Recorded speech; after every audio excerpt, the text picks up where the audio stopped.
আপনারা জানেন যে গত ১৯ তারিখে বাংলাদেশে একটি নৃশংস হত্যাকাণ্ড সংঘটিত হয়েছে। সেটি হলো জগন্নাথ বিশ্ববিদ্যালয়ের শিক্ষার্থী ছাত্রদল কর্মী জুবাইদ হোসেন এই নৃশংস হত্যাকাণ্ডের শিকার হন। এই হত্যাকাণ্ড কিভাবে সংঘটিত হয়েছে, কারা এই হত্যার সাথে জড়িত, এটা নিয়ে বাংলাদেশে তুমুল আলোচনা চলছে।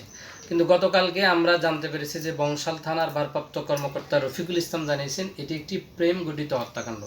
তিনি বলেছেন যে এই জুবাইদ হোসেনের ছাত্রী বর্ষার সাবেক প্রেমিক মাইর হোসেন দ্বারা প্রাথমিকভাবে ধারণা করা হচ্ছে যে এই হত্যাকাণ্ড সংঘটিত হয়েছে। মাইর হোসেন এবং বর্ষার প্রায় 9 বছরের প্রেমের সম্পর্ক। মাইর হোসেনের সাথে বর্ষার ব্রেকআপ হয়েছে। এখন মাইর হোসেন বর্ষাকে জিজ্ঞেস করলো যে তুমি কেন আমার সাথে ব্রেকআপ করছো? তখন বর্ষা বলল যে আমি আমার শিক্ষক জুবাইদ হোসেনকে পছন্দ করি। কিন্তু বর্ষা জুবাইদ হোসেনকে যে পছন্দ করে এটা এখন পর্যন্ত বর্ষা জুবাইদ হোসেনকে বলা নাই।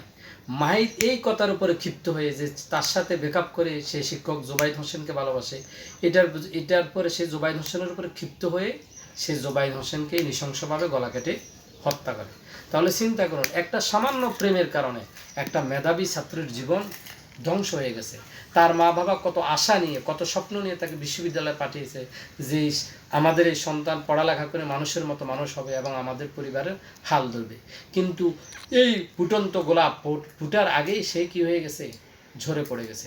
তো আমরা চাই যেই এই জঘন্য হত্যাকাণ্ড সংগঠিত করেছে তাকে কঠোর শাস্তির ব্যবস্থা করা হোক, যাতে বাংলাদেশে এ ধরনের হত্যাকাণ্ড আর সংগঠিত না হয়। এখানে একটি বিষয় খুবই চিন্তার বিষয় যে আমাদের দেশে ইয়াং জেনারেশন মেন্টালি কীরকম ডিপ্রেশনে তারা চলে গেছে। চিন্তা করেন, সামান্য একটা প্রেম নিয়ে একজন মানুষ কি হয়ে গেল, হত্যার শিকার হয়ে গেল।